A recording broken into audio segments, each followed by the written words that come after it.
where we're heading straight to Melbourne for all the action at the Australian Grand Prix. And we're away now in 2010.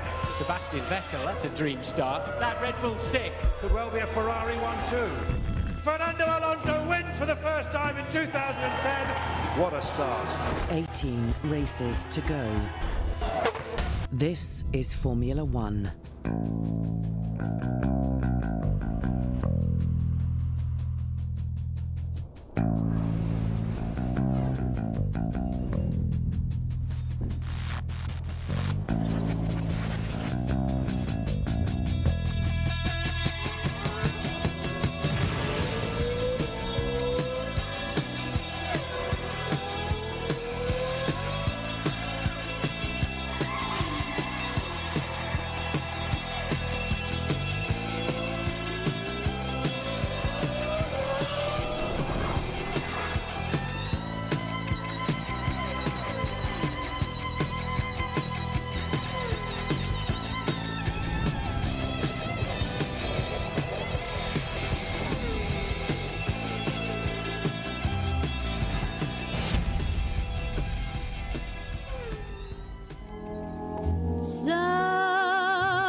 Oh, boys, wake up. Time to check. It's definitely grown. Nah, not so sure. One of these mornings, you gonna rise up singing. Any joy, David?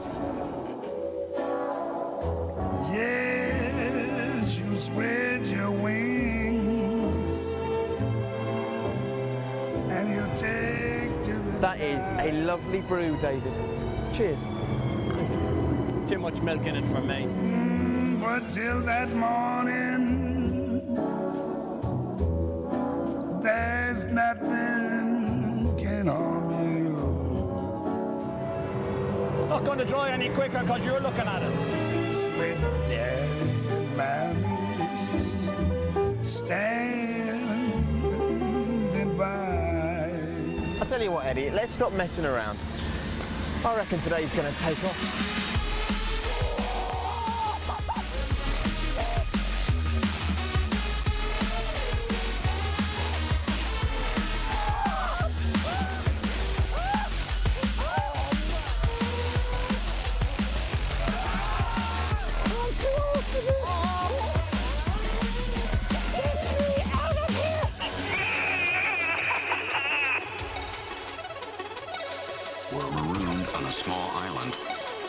Incredible to think that was already a year ago. Anyway, good morning. Congratulations for dealing with both the early alarm call and the changing clock times to join us for a race that is usually worth jumping out of bed and popping on the kettle for.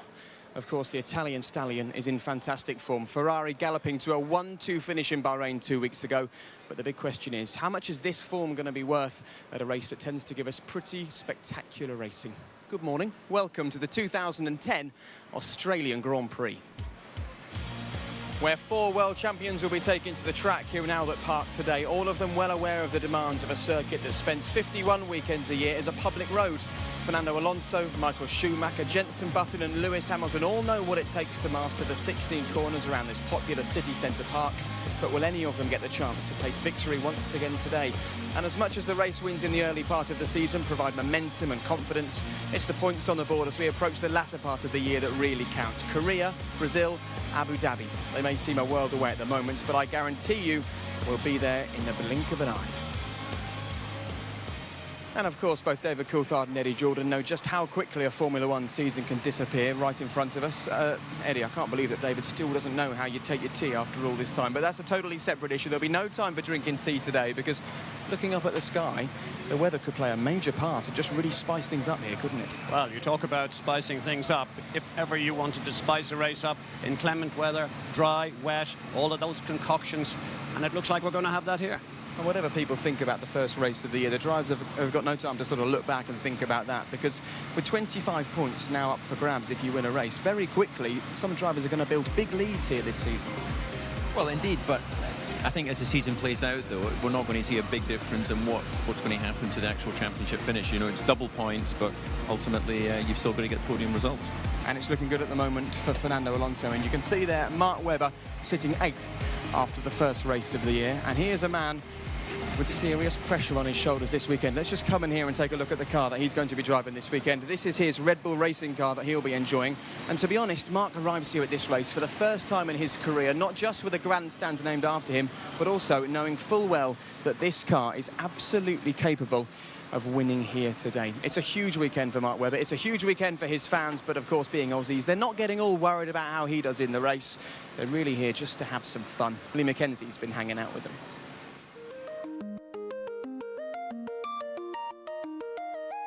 Thursday lunchtime, and very often at a racetrack we actually almost get this day to ourselves at the circuit, but not here in Australia. Already you can see the fans flocking in, and there's a real atmosphere of a summer festival.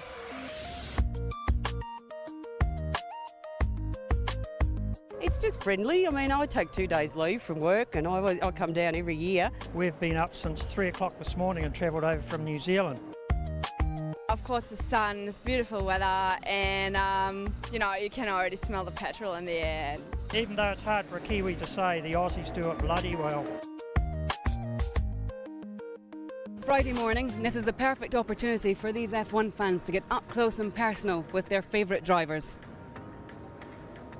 Came from Holland, so arrived this Monday, going back on Tuesday, so especially for the Grand Prix. Who are you here supporting? Schumacher. Yeah, always have, always will. I waited in line for 7 hours yesterday to get his autograph. And I would have waited another 7. It's Saturday night, and despite the rain, this place is still bustling. Over 80,000 people came here today to be entertained. They've had air displays, there's a pop concert going on, and of course, yes, there was qualifying. Thought it was fantastic. The way the cars picked up pace at the end of the race to qualify was really impressive. It was fantastic, and we all cheered when Webber came second, so yeah, fingers crossed for tomorrow.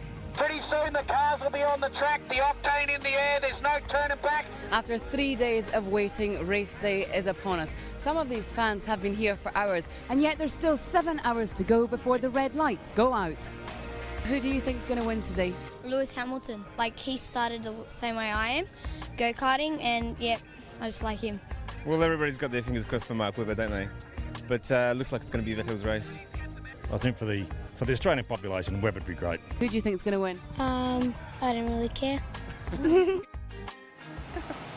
Well, of course, there is big pressure on Mark Webber here this weekend. What's it like when you race at your home Grand Prix? Because I actually saw him in the paddock just before we came through here, and he was on a chair, on his own, sunglasses on, looking exhausted. He hasn't even started the race yet.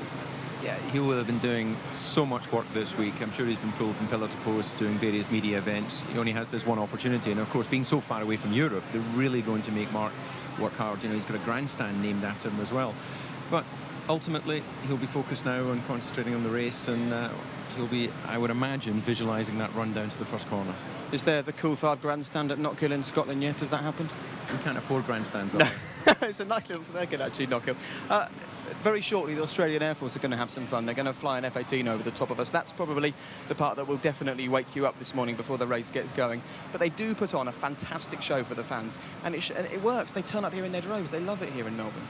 Well, they're sports fanatics. Melbourne, we've got the Melbourne Cup in horse racing. We know about the tennis, and we've got the soccer, we've got the football. And this whole city revolves, for me, around sport. And they fought very hard to get the Grand Prix. And they're magnificent at it, and they make it very welcoming for people to come here. They've got the Rod Laver Arena, the MCG for the cricket down the road as well. There's been some sneaky talk about Sydney trying to snatch this Grand Prix. Could that happen, do you think?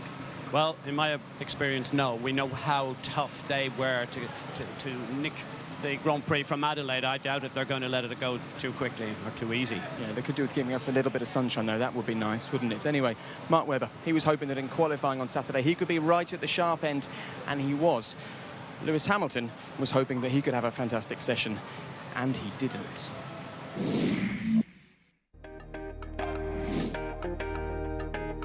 The Melbourne skyline provided the perfect backdrop as qualifying got underway. But the weather was less welcoming, with clouds hiding the Aussie sun. Some drivers shone through, whilst others were overshadowed by teammates and troubles. The Lotus cars of Heikki Kovalainen and Jarno Trulli qualified alongside each other, but there were very mixed emotions for the drivers. Obviously the gap still to the guys at the top is big, but I think we are heading in the right direction, and I'm actually quite pleased. I've had so many troubles, and the last one in qualifying, when straight away I had my seat broken, so basically I was bouncing around in the car. I tried to do my best, but obviously in that condition you don't really get the best out of the car. It's been a tough weekend for Lewis Hamilton, both on and off the track. He was caught by police for what he described as over-exuberant driving, but sadly for him, that didn't carry on to the circuit. Bad night and now bad day for Lewis Hamilton. He qualified in 11th and was out in Q2. I wasn't fast enough. It's as simple as that? Pretty much, I feel like I got everything out of the car. I just really didn't have any more grip out the tyres, so unfortunate, but we'll still have a good race tomorrow, hopefully. Teammate Jenson Button didn't have such problems with his car and was not only happy with his 4th position, but pleased to have outqualified his teammate. It's great to be P4 in my second race with the team, and I'm happy with my performance over the weekend. I feel a lot more comfortable with the car here than I did at Bahrain, and hopefully we can have a good result tomorrow. The Mercedes duo cruised into Q3, but they couldn't take on the might of the Red Bulls or Ferraris. Schumacher and Rosberg could only battle between themselves. You outqualified Michael again, does that make you smile? A little bit, of course, yes, because he's been quicker up until qualifying all weekend, and then I really turned around for qualifying, but I didn't get the best out of it, and that's much more important, so I need to concentrate more in future. Towards the end of qualifying, there was little doubt that a Red Bull would be in pole position. The only question was which one. Webber wowed the 82,000 people who had packed into Albert Park, but Sebastian Vettel was determined to spoil the party. And over the line he goes into pole position. That's incredible. Webber had to settle for second, whilst Vettel scorched into pole position. I've been on the front row before here. That was a good fight with Seb and I. We really pushed each other hard. So credit to the team. Obviously, cars were well turned out and we both enjoyed it. For sure, I'd like the result to be the other way around, but in the end, it was very, very tight. Sebastian Vettel has done it. He's #1 yet again. There's a lot of things that can happen tomorrow. Safety car incidents, probably some rain or some drops like now. And, it can spice up the racing for the spectators. But, I think it's all about finishing the race tomorrow. We are starting in a good position, so I'm very happy for that and looking forward to tomorrow. So it's a Red Bull lockout at the front of the grid, with Alonso's Ferrari poised to pounce in 3rd. The Mercedes are alongside each other in 6th and 7th. Adrian Sutil squeezes his Force India into the top 10, with Hamilton starting from 11th. Nico Hülkenberg was disappointed with his qualifying. He starts from 15th. Kovalainen is the best of the new boys in his Lotus. And in a late decision on race day, the Virgin cars will start from the pit lane, having been worked on in Park Fermé.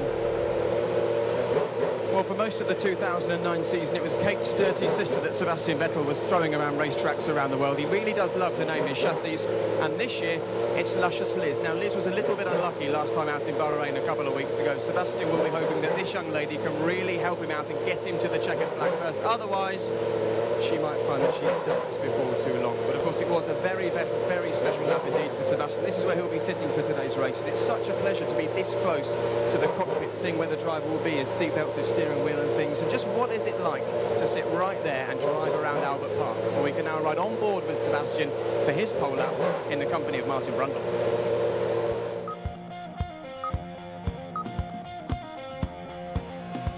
Let's take a look at Sebastian Vettel's amazing pole position on this 3.3-mile Albert Park circuit. 190 miles an hour as he approaches turn 1. He flicks it in from the extreme outside of the track, the front just hanging on through the apex, and stays inbounds on the exit of turn 2.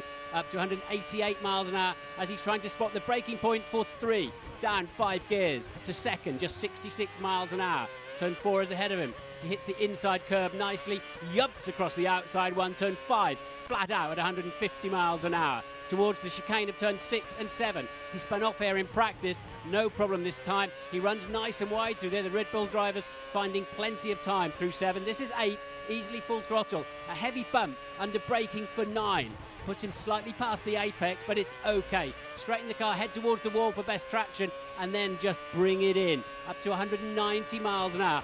Watch this for turns 11 and 12. 155, he spots the 2 apexes. He's hard on the throttle.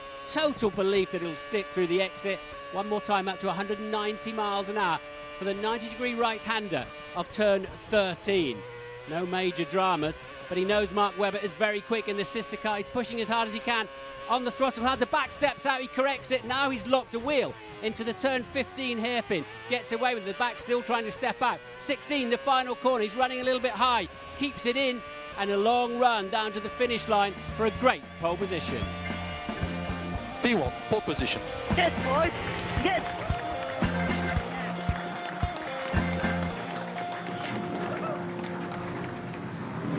What a lap, what a driver, what a big day for Sebastian Vettel. He'll be very keen to really do the business out on track today in front of a huge Australian crowd who are all hoping that his teammate does the business. How's Sebastian feeling, I wonder? He's with Lee Mackenzie. Sebastian, we've travelled all this way and we get weather like this. How frustrating is it? Because it's not really dry and it's not really wet. It's not bad. I think if you look around, you know, you still see people in shorts and t-shirt. So it's not cold, that's nice. And yeah, I mean, I think it's more exciting when you don't know for us, the drivers and the teams, what's going to happen. So let's see. There was about 80,000 people here yesterday cheering on Mark Webber. You spoiled their party. Do you think that he's determined to get revenge today? Do you think he fancies a cheeky move down to turn 1? No, I don't think he's fancying any stupid move or, you know, so I think we know the race is longer than just one corner or one lap, and we'll see. You know, it's a long race. Traditionally here, there's always a lot of things happening, so we'll see. A lot of people thought that Bahrain was a boring race. I don't suppose you'd mind if today was a boring race in comparison to that one for you? I don't really care as long as the result is the right one. So let's see. I mean, as I said, it's a long race. A lot of things can happen. I think we'll have to have a tidy race first of all, see checkered flag, and obviously, you know, you don't want to finish worse than you started. Have a great race. Thank you. We've just been told there's a weather front moving in. Rain is expected 15 minutes into this race. Everybody was talking about an exciting race here in Australia. If there's one thing that Sebastian Vettel doesn't want this afternoon, it's an exciting race. He wants a nice, simple, start to finish, lead this one, just like Jenson did 12 months ago. Yeah, we've said in the past that the best race for anyone is a boring race where they just run out front, but I don't think Sebastian will be too concerned if it does rain. We saw his performance, if you remember, in Shanghai last year was exceptional in wet conditions. But, you know, as we stand here now, it is a dry race that we're going to be having. And your thoughts on Mark Webber, adrenaline pumping, home crowd, first corner? We've seen a few tasty incidents there over the years, haven't we? Well, there has been a number of incidents into that first corner because, of course, the ideal line, you're on the outside, but when everyone piles in there on the first lap, you're running down the inside of the track, covering people behind you, and you're picking up dust on your tyres. Again, this is the first time they're going to be running down there with 160 kilograms of fuel on board, which we haven't experienced before. Now we don't have refueling, so I think we've got to watch out for an incident there. And very quickly, Sebastian Vettel never scored points in the first 2 races of the season before. You're starting to be very, very impressed by this guy. Oh, well, I don't think it's just started here. I think it started in Monza a couple of years ago in the Toro Rosso when he won from pole position in the wet. For me, that still ranks as one of my best memories, and he's the driver who has got better each year. I think he was a little bit unlucky with reliability not to have had a better shout at the Button Championship. Yes, I'm hugely impressed with this guy. OK, well, there'll be 23 cars behind Sebastian Vettel, all of them hoping to get past him and do something special in this race. One of them's Lewis Hamilton, and he is stuck right in the middle after yesterday's qualifying. And after yesterday's qualifying session, we spoke to Martin Whitmarsh. What Lewis did last night, he apologised for. I think, you know, it's probably been blown out of proportion. You know, he spun his wheels away from a road junction. He shouldn't be doing that. He knows that. But he is someone who takes those things to heart. I think they certainly played on his mind last night. I think he came in here and, you know, because he is Lewis Hamilton, it gets a lot of attention. Well, if you haven't heard about what happened, Lewis left the track on Friday night, thought he'd have a bit of fun, just span the wheels on his car. The police were nearby. He got in a bit of trouble. It was all caught on camera. Not great for Lewis Hamilton, but a lot has been made of it, particularly out here in Australia. But you were quite interested by what Martin Whitmarsh had to say yesterday, weren't you? Yeah, well, I thought that we got an insight actually to when he was explaining there about Lewis saying he's, you know, it's something that plays in his mind, and it shows a vulnerability. You know, I think we tend to see them out, you know, driving the race cars, winning Grand Prix, and you think of these very strong-minded and very assured racing drivers. But if he was up, you know, causing him some concern overnight, then maybe that's had an effect on his qualifying. Well, there's another thing too. We must make reference to it. He called to question the age of Mark Webber and who out-qualified who yesterday. I think Lewis would have been far better off saying nothing, and it's not his business as to whether somebody decides to retire or not. And it was ill-conceived comment, and I'm sure he regrets that too. You've driven at McLaren. Are they the team to put their arm around Lewis Hamilton? Yeah, they are. They're a much warmer team on the inside than they appear from the outside. And again, I think Martin was very open and honest there, explaining that you know, he's had to spend some time with Lewis, trying to help him get over that little incident, which really is a nothing event, and it shouldn't have had any effect on his performance on track. But you know, he has qualified significantly behind Jensen. Yeah, he starts in 11th place. Do you know the last man to manage to get victory here who didn't start inside the top 10, Eddie? I can't possibly imagine. You're going to surprise me, aren't you? I'm sure someone would love to remind us. 2003, as it was your birthday yesterday, we thought we'd give you this as a little present. Do you still sort of remember these things incredibly clearly? Do you remember these laps, these moments? I do. I remember being completely bemused as to how I could win the Grand Prix from 11th, but there was a safety car that year, and strategy-wise, we got a good call. And look at that, there's no one to be seen. It's almost like everyone else had gone home. You're that good, David. But that's an important thing, actually, for Lewis. The chances of seeing a safety car here are pretty high. We tend to see them more than once in a race here. And if Lewis just drives well, plays it safe, and is on form, he could really capitalise. Don't forget, he started 18th here last year. I still think 11th is asking a bit too much. I mean, we know Houdini here beside us. He got away with it. I don't think lightning strikes twice. What do you think, David? Well, I think that we have to keep an eye on the weather. If it's a dry race, I agree, he's not going to win from there. He's going to struggle to get serious points from there. But if we do have a little bit of a you know, flash rain or whatever, then anything can happen. Go and have a word with him. I'm sure he'd appreciate some tips on how to do it. So while Lewis is looking a little bit uncomfortable this weekend, one man looking so in control, so calm, and amazingly so at home so quickly in McLaren is Jenson Button. I went to have a poke around his new house. Well, here we are then, the home of McLaren, the MTC. Oh man, big, isn't it? What was it like when you first walked in here? Quite surreal walking into this place, because I've never seen a factory like it. We're not allowed to film over this side, just so you know. All the new bits of the... Use your body as a shield. Lewis Hamilton keen to get his hands on one of these? Yep.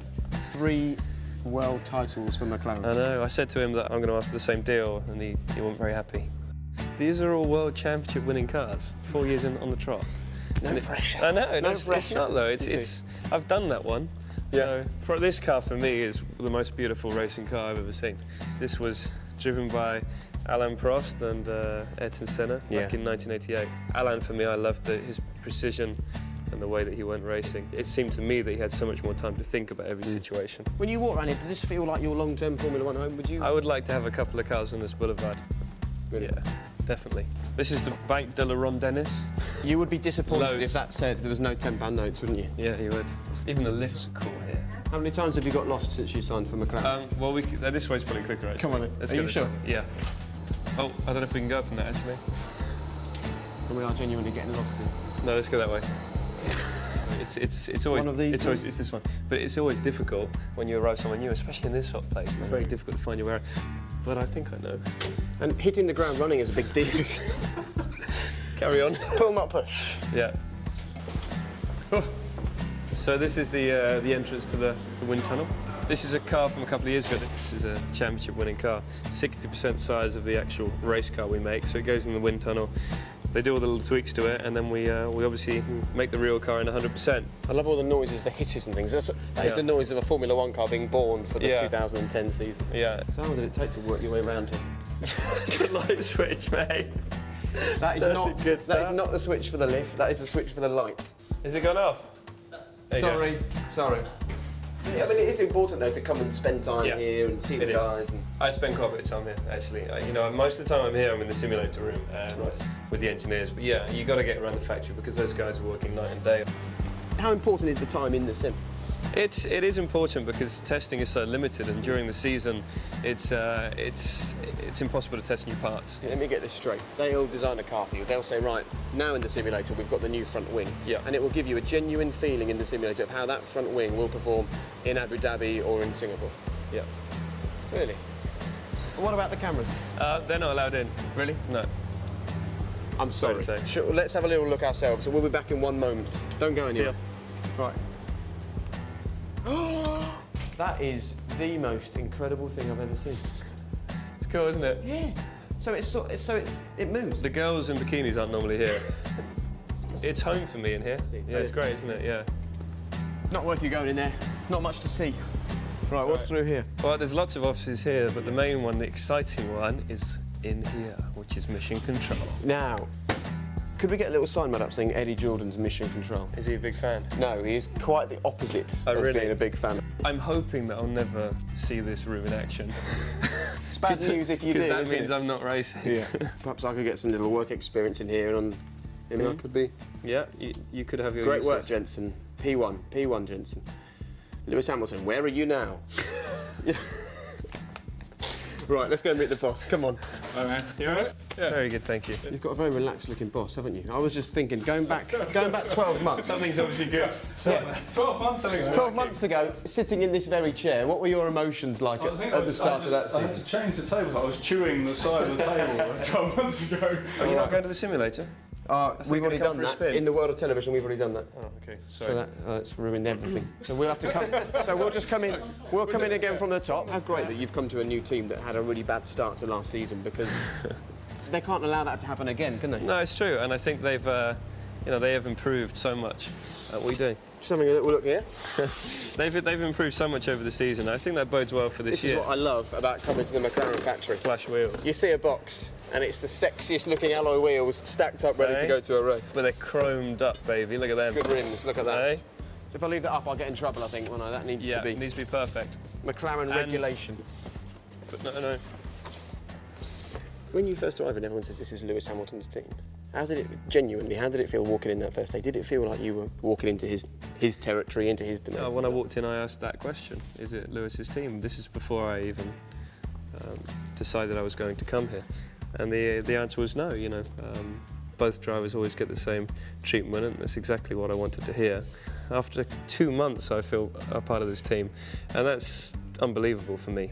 I've never experienced that happen so quickly within a team. And you look great in silver. Thank you, darling. You look good in blue. And it's just over half an hour until lights out. Doesn't Jenson Button look so relaxed at the moment driving for McLaren? And today, all of the British fans will be hoping that from fourth on the grid, he can do the business.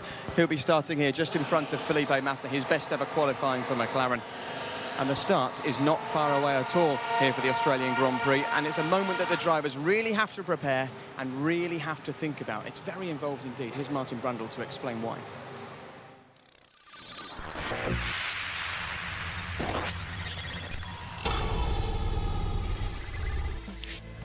Starts are absolutely critical, of course, and the drivers have to manage that process entirely by themselves. A lot of preparation goes into ensuring a clean getaway. Work begins early in the weekend with numerous practice starts at the end of the pit lane. The second phase is another start off the dummy grid for the formation lab. This fine-tunes the calibrations and establishes the level of grip on the grid. As the drivers approach the start line, it gets very complicated. First, they must press a button on the steering wheel to find the bite point of the clutch. They must do exactly the right number of burnouts for the correct rear tyre temperatures on the grid. Then they will flick another switch for the start map. That must be in place for the whole of the first lap. It makes it easier to find the right revs for the start itself. As the 5 lights begin to come on, they will pull both clutch paddles and select first gear. Often the car jumps a little bit at that point.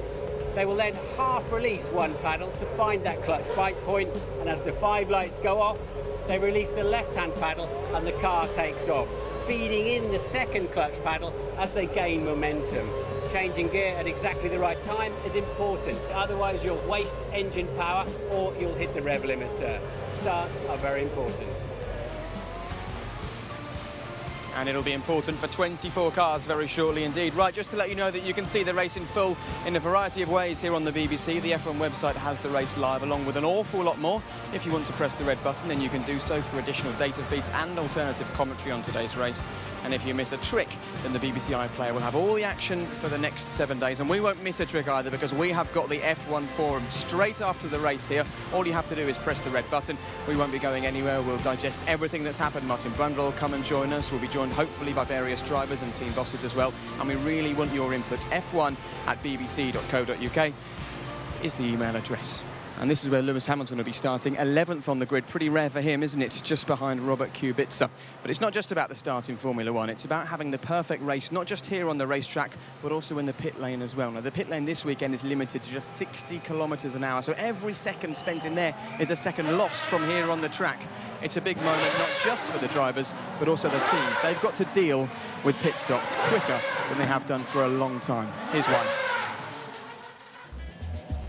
The last race in Bahrain gave us our first view of the new tyre-only pit stops, and while they were quick, they were some way off being the 3-second flurries that we've been promised.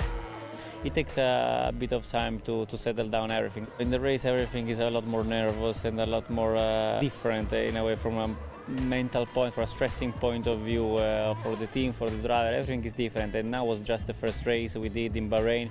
I think in a few races we are going to see some kind of pit stop time like that. As it turned out, the prize for the fastest pit stop went to Red Bull, whose stop for Sebastian Vettel was timed at 4 seconds.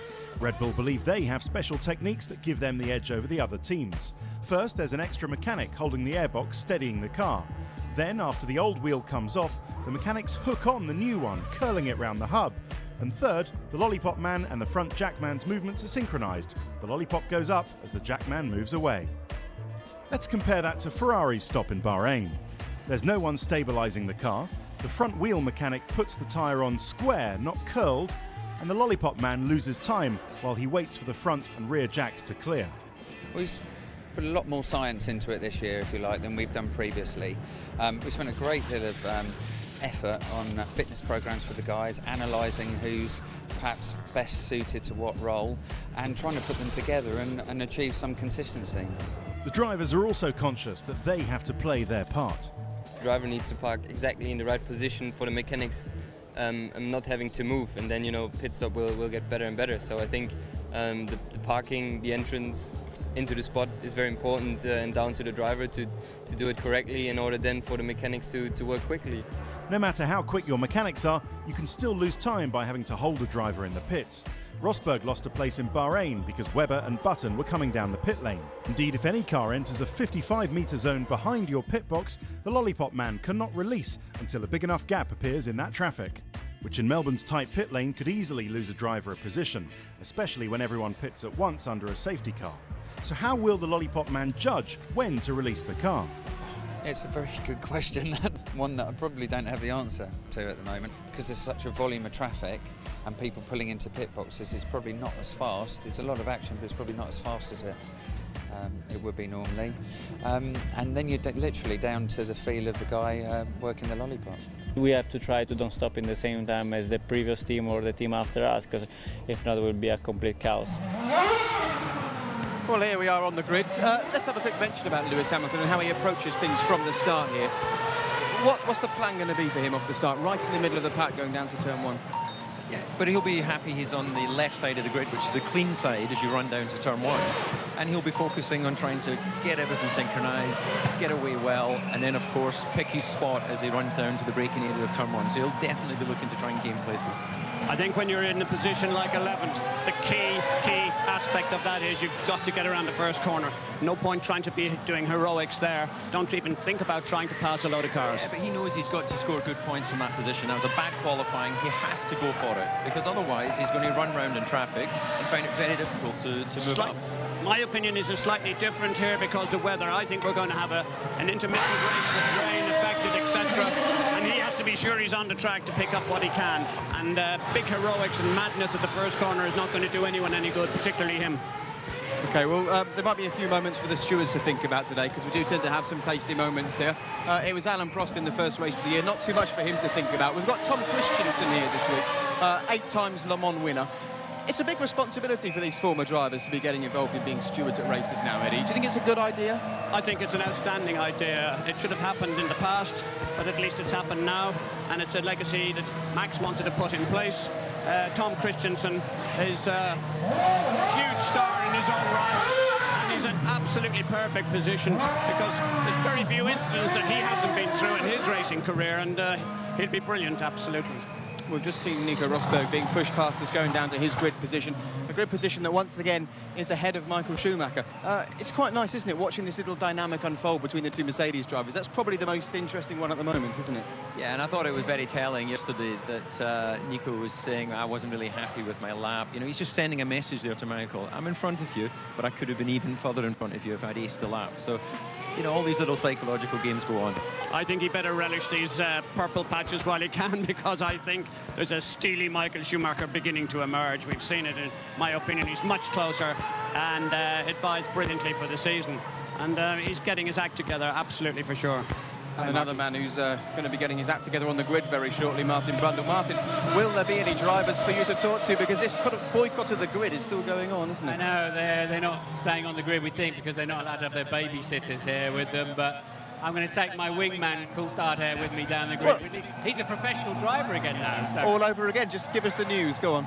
Well, I'm looking to race in the DTM this year, but I haven't actually signed a contract, so let's hope we can get the paperwork sorted out. Well, we've announced it now, so it has to happen. You have to crack on. Are you ready to go to your grid walk now, or do you want a bit longer? longer? Let's have a wander around, shall we? Okay. Let's see you soon. Take it. Mind your back, Andy. Good luck, DC. Good luck. They push the cars. Michael Schumacher coming through here now. A few years ago, they stopped the cars driving down and running over people. So easy to have a broken leg. And now the mechanics stop the car and push it all the way down the grid. Look, as we've got pole sitter Sebastian Vettel coasting through here. Nicky Lauda used to do that. He used to arrive on the grid, switch the engine off, and like the silent ghost coming through, running everybody over. Did you see his eyes there? They're like eyes like saucers or something. No, he was completely relaxed look in his eye. It looks like he's going for a Sunday drive. You wouldn't think he's got a Grand Prix lined up, but I guess when you're in pole position, you're going to feel pretty relaxed. I think we might have the perfect storm here this afternoon in many respects, and how difficult it's going to be for the teams. If you have an early safety car or rain, it's going to mix it up, isn't it? When are the teams going to pit stop? We've had 10 safety cars in the last 3 Grand Prix here, which I think tells you how and especially with some of these cars at the back of the grid, we've seen unreliability, haven't we?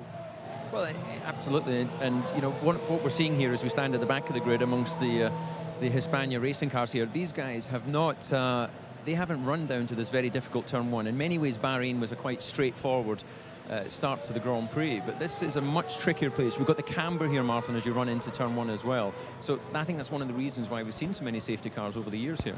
Let's see if we can find one of them. I'm hoping that at the back of the grid, these teams haven't got enough money to worry about bringing physios. Why do the drivers need a physio on the grid, David? Well, that's the guy that actually they probably spend more time with than anyone else. You know, they do all the training time with them, all the massage work, everything that's required, the diet, making sure they get the right fluid on board. So they just feel comfortable having that last little bit of contact, mental check, as we can actually see a driver who has stayed on the grid. Shall we wander over? Yeah. And what about visors and like he's got the cold towel and all that sort of thing? Petri's on the grid with Heikki. Heikki, how are you doing? Live on BBC. So I do admire you. I mean, you're used to driving a McLaren and you're down and you seem really motivated and happy. And it's tough for you though, isn't it? No, it's not tough. It's not any tougher than it's been before, and I'm just enjoying this challenge. You know, and I think we still have a long way to go, but we've done a lot of things in the short period of time, and you know, the car's been reliable. I mean, touch wood, it's reliable today, and what else can you do? Just give it the maximum, and you know, I've been doing that all my career, but perhaps the last couple of years you didn't see that, but I'm doing the same now. We've just been talking about the need for physios with the driver on the grid. Can you tell us a little bit of what you would have been doing prior to coming here, and what's he doing here with you apart from looking menacing behind you? Well, we obviously preparing already after qualifying. We start getting some drinks in that we know that we will need in the race, and my weight will increase a little bit for the race, because in the race it's obviously longer than qualifying and we need a little bit more in reserve. And this morning we've done a little little morning walk, little wake-up exercise before arriving at the circuit, and now he's just preparing my drinks, and I had to sneak the pass from my girlfriend because she had the red pass and he had the green pass, and you know, in the last race there was this mess about passes and he couldn't get in, so into the pit. So I've made a team order with my girlfriend now. You don't really need to be playing those games, I guess, on race morning, but you're hoping to win the B class of this Grand Prix, I guess, the second division, if you like. Oh, it's still the same league for everybody, so we go whatever is available, and you know, we don't just target all the other new teams. I think that would be wrong. I think we need to target the Red Bull and pole, but you know, it will not happen today. It will not happen in a little bit of time. We need a bit, you know. Cool. We're off. Thank you very much, Heikki. Let's see if we can wander past Team Lotus. Now, at the moment, they're not talking about, well, look at the sky. I mean, there is a chance it will be wet at the start. Of course, if they start on wet tyres, it means they then don't have to use both dry compounds. But what conversation will be going on this grid now, David, in terms of weather, tyre choice? Well, they'll have brought a complete selection of everything they might need. As you say, it's darkening above us, so they'll have their intermediates here, they'll have a full wet just to cover any of the scenarios.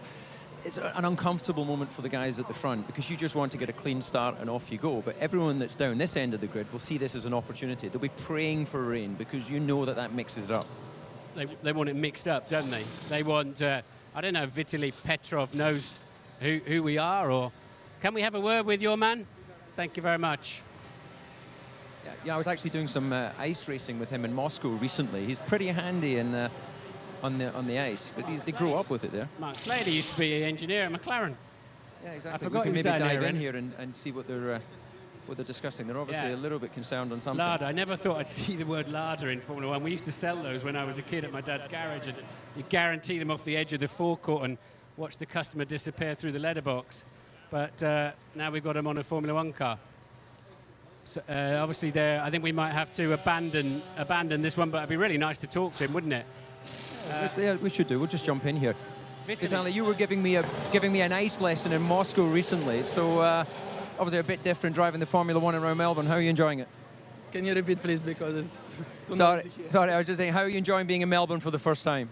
It's good. I like this country. It's very nice weather. Not today, but it's okay.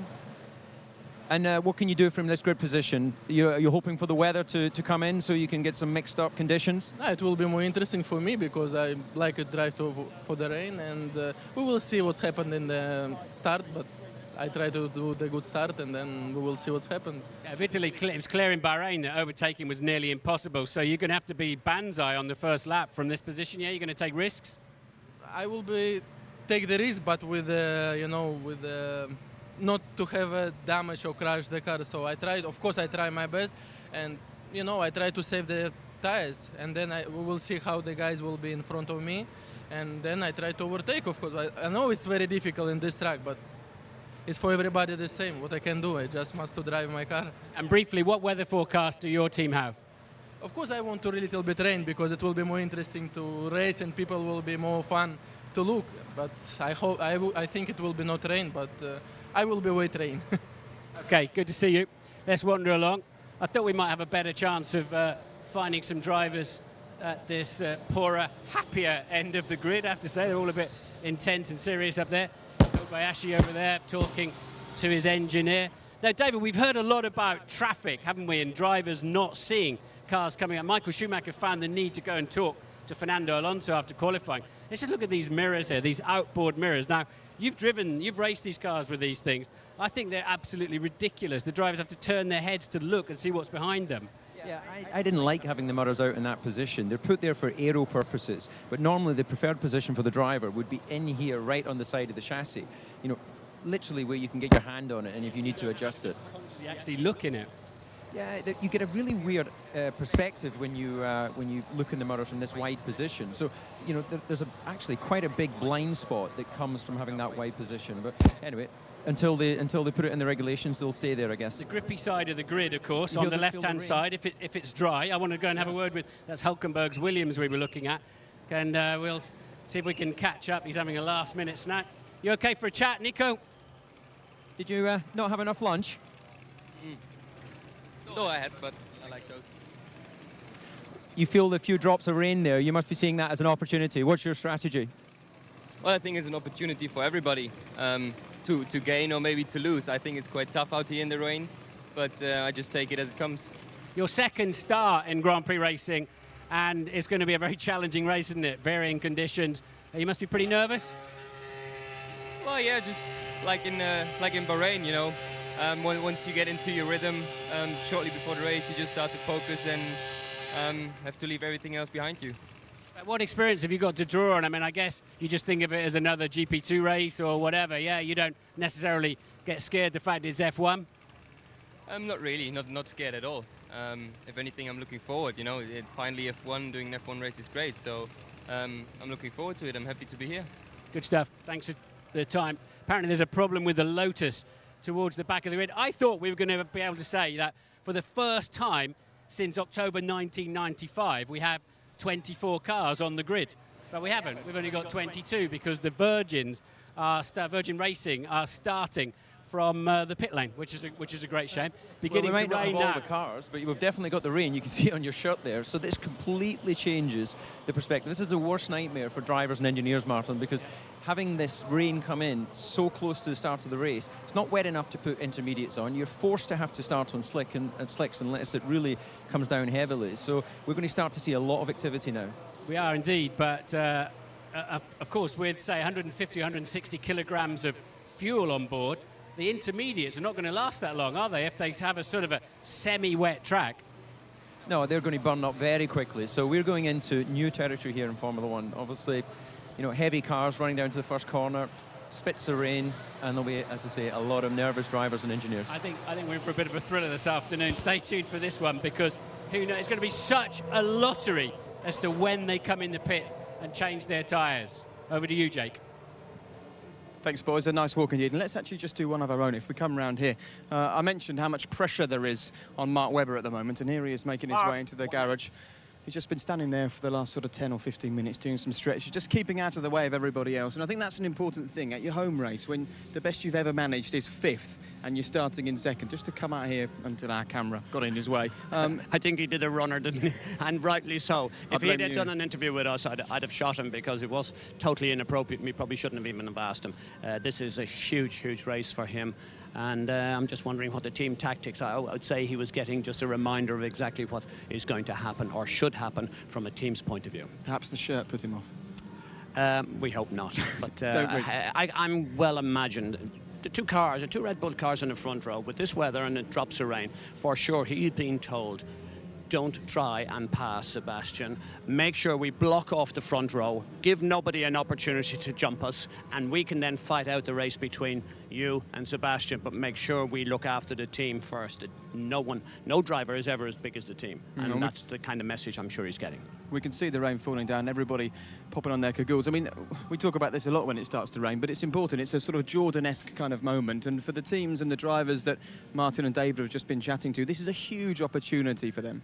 I hope you weren't suggesting that only weather like this we could ever have won. So you think we didn't win under just causes? No, what you mean is absolutely right. It gives a smaller team or a team who's prepared to take a big, big risk a much better opportunity. It opens the window for them. And by and large, the top 3 or 4 teams will try to be more cautious, safety first, get the car home, whereas anyone just outside the top 10, this is perfect for Hamilton. Perfect. He couldn't have called it better. It gives him that big window of opportunity. David said that he couldn't have won from there if it was dry. Things change. Don't they? Exactly. I mean, this does open up opportunities for the guys you've spoken to and for someone like Lewis Hamilton. And we've seen in the past his skills in the rain. I'm so excited. This is fantastic. We are after the first race in Bahrain, where, you know, we were left a little bit cold with a fairly processional race. This, you know, unfortunately it stopped raining now, but we've got sort of intermittent drops of rain here. This is going to throw this race wide open, and not necessarily the quickest car from qualifying will be the quickest car in the changeable conditions. So this is going to be quite interesting, I think. And having full-on rain is one thing, but having this sort of intermittent rain, not knowing if it's going to be wet or going to be dry, this is where people that really know about their Formula One come to the fore in this sport. Well, it'll favour the likes of Michael Schumacher. The first thing he'd be doing is keeping away from the curbs, particularly the curbs that have been painted. Paint is a very important aspect. That's where you're going to get the spinning. And a lot of white lines here. Remember this park here, you have you know, cars driving around in normal conditions. So there's a lot of white lines which they paint over with this sort of black tar. So that's going to make it quite difficult. OK, well, the rain is really starting to come down quite hard at the moment, and you can see there the Virgin cars preparing themselves in the pit lane, and that's the perfect place to go, actually, because Ted Kravitz is there with some news on the fact that it's been a very tough weekend indeed for Virgin, not just on the track, but with news off it as well, Ted. It has, Jake, and we'll get to the Virgin situation in a moment. It is properly chucking it down now. I think if you can see on the FIA radar, those large splodges of blue, they are rain that is coming up from Port Phillip Bay, which is just beside us, about a mile or so away from Albert Park. It's just all coming up and it's moving over the circuit. So at the moment, if you can have a look at the track, that's still slick weather tyres.